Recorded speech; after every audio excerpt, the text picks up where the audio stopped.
Dans les établissements scolaires de France, ce lundi ne sera pas un lundi comme les autres. À la pause de midi, les élèves seront invités à respecter une minute de silence en hommage aux victimes des attentats. Elle sera précédée d'un temps de discussion. Dans cette école primaire de Nancy, les enseignants s'y sont préparés. Avant 8 ans, je pense qu'on ne peut pas parler, employer des mots comme Daesh, religion, politique.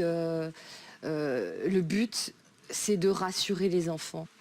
Expliquer et écouter pour permettre à chacun de chasser ses peurs.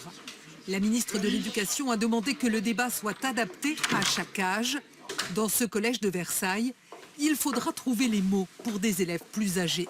Il ne s'agit pas de rajouter au climat actuel, qui est un climat effectivement très douloureux, mais il s'agit aussi de faire comprendre à toute une génération de jeunes aujourd'hui que cette réalité des attentats, cette réalité de l'intolérance, cette réalité de la sauvagerie, de la brutalité, c'est quelque chose qu'il faut à tout prix condamner. Dans les écoles, collèges et lycées d'Île-de-France, des cellules psychologiques seront mises en place à la demande des chefs d'établissement qui le souhaitent. Sur l'ensemble du territoire, tous les voyages scolaires, y compris les sorties d'un jour, sont annulés jusqu'à la fin de la semaine prochaine. Au fronton des établissements, les drapeaux resteront en bleu.